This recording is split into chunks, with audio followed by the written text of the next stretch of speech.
Assalamualaikum warahmatullahi wabarakatuh. Halo, apa kabar buat teman-teman pejuang NIP dimanapun kalian berada.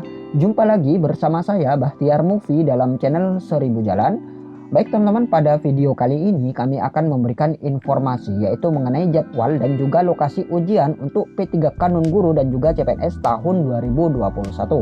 Ini berdasarkan rencana jadwal yang sudah dipaparkan langsung oleh Kemenpan RB teman-teman, yang mana nantinya ada beberapa formasi yang bisa teman-teman lamar, baik itu untuk P3K Non-Guru dan juga CPNS. Untuk P3K Non-Guru ini sebanyak 70.008 formasi dan CPNS ini sebanyak 119.094 formasi yang terdiri dari pemerintah pusat, pemerintah provinsi, dan pemerintah kabupaten atau kota.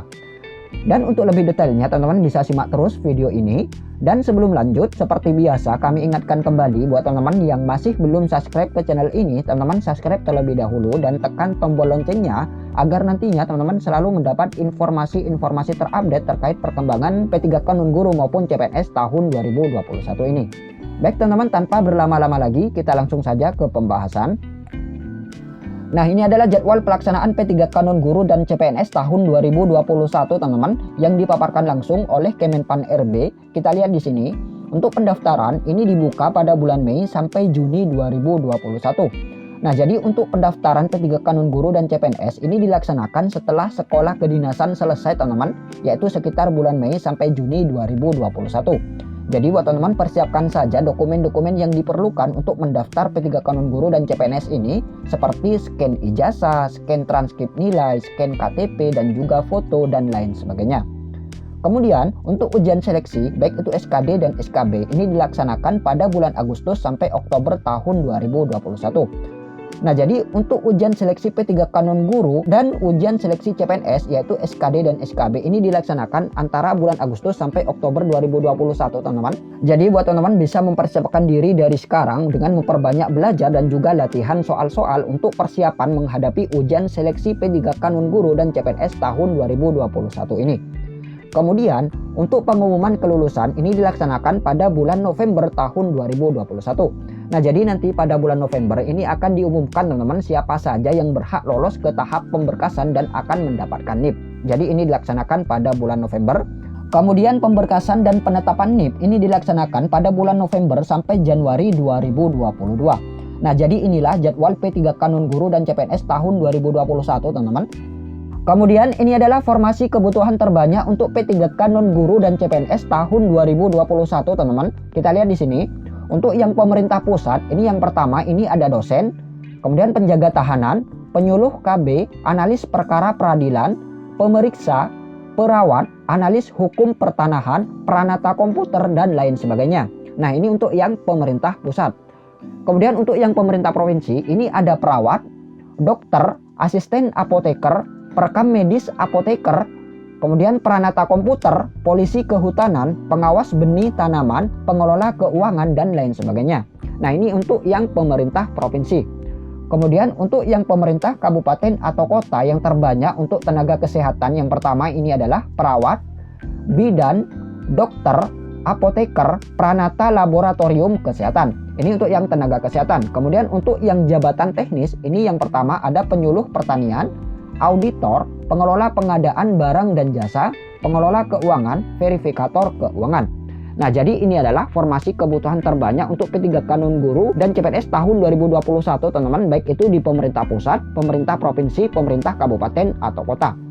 Dan untuk P3K Non-Guru ini sebanyak 70.008 formasi teman-teman, dan untuk CPNS ini ada sebanyak 119.094 formasi.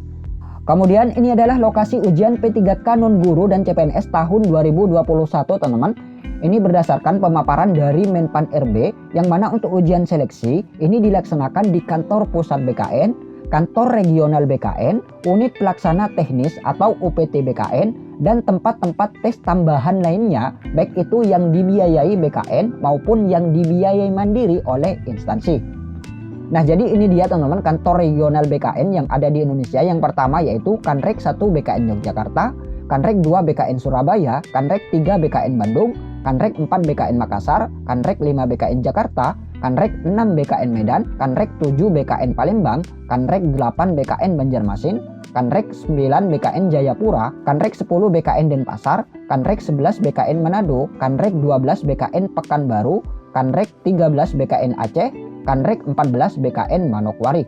Nah, jadi inilah tempat lokasi ujian P3K non guru dan CPNS tahun 2021, teman-teman.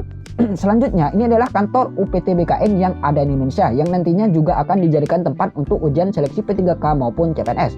Yang pertama yaitu UPT BKN Padang, BKN Batam, BKN Bengkulu, BKN Jambi, BKN Pangkal Pinang, Balikpapan, Tarakan, Mataram, Mamuju, Palu, Bandar Lampung, Serang, Semarang, Pontianak, Palangkaraya, Gorontalo, dan lain sebagainya. Nah, jadi inilah lokasi ujian untuk P3K non guru dan CPNS tahun 2021, teman-teman. Kemudian ini adalah ketentuan unggah dokumen, teman-teman. Ini adalah tampilan unggah dokumen pada seleksi P3K tahap pertama, yaitu pada tahun 2019 yang lalu.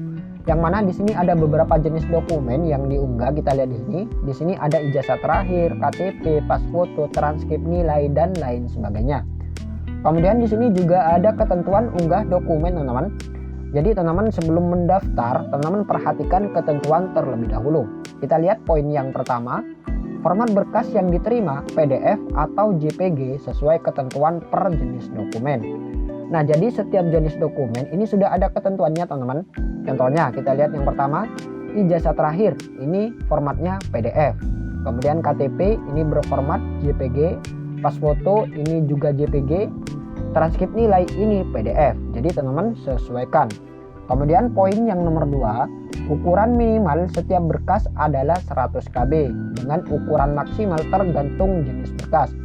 Nah, jadi minimal setiap berkas ini adalah 100 KB, teman-teman. Jadi teman-teman jangan sampai di bawahnya 100. Ya minimal 100, kalau bisa di atasnya. Kalau untuk maksimal, di sini ada ketentuan per jenis dokumen. Kita lihat. Ijazah terakhir ini ukuran maksimalnya 700 KB. Kemudian KTP ini ukuran maksimalnya 200 KB. Pas foto ini maksimalnya 200 KB. Transkrip nilai ini maksimalnya 500 KB. Nah, jadi teman-teman sesuaikan dengan ketentuan yang ada. Kemudian yang poin nomor 3, jika ukuran berkas melebihi ketentuan, silahkan dikecilkan ke resolusi lebih kecil dengan catatan tulisan pada berkas harus terbaca dengan baik. Nah, jadi apabila berkas yang teman-teman miliki ini misalkan 1 MB. Nah, jadi teman-teman kecilkan terlebih dahulu ke resolusi yang lebih kecil. Jadi seperti itu. Kemudian yang poin nomor 4, segala bentuk salah unggah, unggah tertukar, berkas unggah tidak terbaca merupakan tanggung jawab dari pendaftar. Nah, ini merupakan tanggung jawab dari masing-masing pendaftar, teman-teman. Makanya di sini teman-teman harus hati-hati, harus teliti. Dan kami sarankan teman-teman nanti sebelum mengunggah dokumen, teman-teman kumpulkan terlebih dahulu dokumen-dokumen yang akan diunggah. Teman-teman jadikan dalam satu folder. Kemudian teman-teman beri nama folder tersebut, misalkan unggah P3K misalkan. Kemudian masing-masing dokumen teman-teman beri nama juga dengan jelas, misalkan scan ijazah, scan KTP, pas foto ukuran sekian, dan lain sebagainya. Ini untuk memudahkan teman-teman agar nantinya teman-teman tidak salah unggah atau unggah tertukar. Kemudian jika sudah selesai mengunggah, harap mengecek hasil unggahan dengan menekan tombol lihat.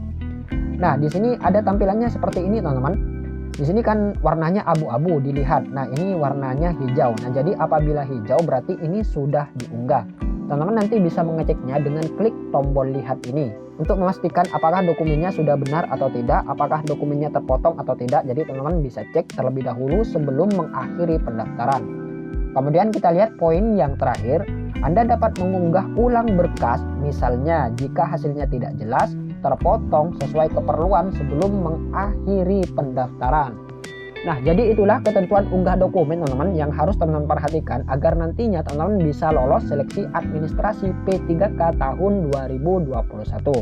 Baik teman-teman, itulah sedikit informasi dari kami. Semoga video ini bermanfaat. Wassalamualaikum warahmatullahi wabarakatuh.